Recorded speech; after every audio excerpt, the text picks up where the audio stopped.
Hi கண்மணிஸ், இன்னைக்கு என்னோட evening mini vlog பார்க்கலாமாங்க.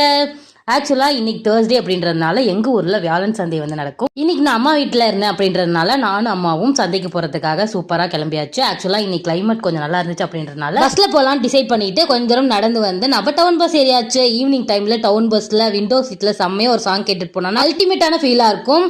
So அது எல்லாமே ரசித்து நம்ம என்ஜாய் பண்ணி கேட்டுட்டு இப்போ நம்ம பேக்கரி வந்தாச்சு. எதுக்கு அப்படின்னா அப்பாவும் எங்கள் கூட ஜாயின் பண்ணுறேன்னு சொல்லியிருந்தாரா. ஸோ அதுக்காக வெயிட் பண்ணிட்டு வந்ததுக்கப்புறமா நான் அப்பா அம்மா எல்லாருமே சூப்பராக என்ஜாய் பண்ணி டீ வந்து குடிச்சிருந்தோம். கண்ணாடி கிளாஸில் தான் டீ வாங்கியிருந்தோம். எங்கள் அம்மா எப்போ டீ ஷாப் வந்திருந்தாலும் இந்த பேப்பர் டம்ளர் தான் வாங்குறாங்க. அது ஏன்னா கேட்டால் ஹைஜீனிக் அப்படின்னு சொல்லிட்டு சொல்லுவாங்க. நீங்களும் இந்த மாதிரி ஏதாச்சும் இருக்கீங்களான்னு கமெண்ட்ல சொல்லுங்க. எப்பவுமே நான் டீ வாங்கினேன்னா இந்த சால்ட் பிஸ்கெட்டில் டிப் பண்ணி சாப்பிட்ற சுகமே தனி ஃபீல். என்ன மாதிரி யாராவது இந்த மாதிரி ட்ரை பண்ணியிருக்கீங்களான்னு கமெண்ட்ல சொல்லுங்க கண்மணிஸ். நாம இப்போ டீ எல்லாம் குடிச்சு முடிச்சுட்டு சந்தைக்கு போகிறதுக்காக கிளம்பியாச்சு. ஆக்சுவலாக இந்த சந்தைக்கு வந்து ரோடு வரைக்கும் போயிட்டு கிராஸ் பண்ணிட்டு வரணும். இல்லைன்னா இந்த ரயில்வே ஸ்டேஷனோட பிரிட்ஜ் இருக்குல்ல, அது மேலே நடந்து போனோம்னா அப்படியே அந்த எண்டில் வந்து நம்மளுக்கு சந்தை வந்துடும்.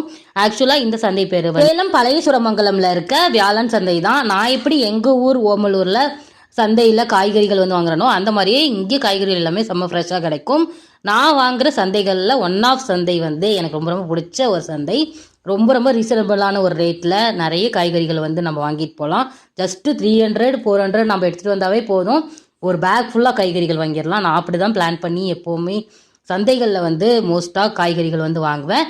இந்த டைம் அப்பா அம்மா கூட வந்து செம்ம சூப்பராக என்ஜாய் பண்ணி எனக்காக அப்பா அம்மா எல்லாருமே சேர்த்து வந்து எனக்கு ஹெல்ப் பண்ணாங்களா. ஸோ அவங்க வந்து காய்கறிகள் வாங்க, நான் வந்து நின்றுட்டு ஃபோட்டோஸ்லாம் எடுத்துகிட்டு அங்கே இருக்கவங்க எல்லாருமே சுற்றி வேடிக்கை பார்த்துட்டு ஜாலியாக என்ஜாய் பண்ணிட்டு இருந்தேன். மேரேஜ் ஆனதுக்கப்புறம் என்ன தான் நம்ம தனியாக போய் ஷாப்பிங் பண்ணுறதுக்கும் அப்பா அம்மா கூட சேர்ந்து ஷாப்பிங் பண்ணும்போது செம்ம ஒரு ஃபீலாக இருக்கும். என் கண்ணில் இந்த புட்டு டிசைன் வந்து பட்டுருச்சு. ஸோ எனக்கு பிடிச்சிருந்துச்சு. அப்படி பேக்கெட்டையும் வாங்கிட்டு தக்காளி வாங்க வந்தாச்சு. இப்போ ரீசெண்ட் டேஸில் தக்காளி விலை தாறுமாறாக இருக்குது. நான் 1 கிலோ 60 ருபீஸ்க்கு வந்து வாங்கியிருந்தேன். சரி, தக்காளி ரேட் எவ்வளோ இருக்குது அப்படின்னு கமெண்ட்டில் சொல்லுங்கள். எப்போவுமே சந்தைக்கு வந்தால் இந்த க்யூட் டால் எனக்கு ரொம்ப பிடிக்கும். வாங்காமே வந்துடுவேன். நான் பார்த்துட்டு இந்த டைம் வாங்கி ஆகணும்னு சொல்லிட்டு கலர்ஸ் பார்த்துட்டு ஃபைனலாக எனக்கு மேட்சாக இந்த பிங்க் கலர் டால் பொம்மை வாங்கியாச்சு. செம்ம ஹாப்பியாக அப்பா அம்மா கிட்ட எல்லாம் காமிச்சிட்டே வந்துட்டு இருந்தேன். ஆக்சுவலாக ரொம்ப இயர்ஸ்க்கு அப்புறமா நான் அப்பா அம்மா எல்லாருமே சேர்ந்து சந்தைக்கு போயிட்டு ஷாப்பிங்லாம் பண்ணிட்டு வந்தது செம்ம ஹாப்பியாக இருந்துச்சு.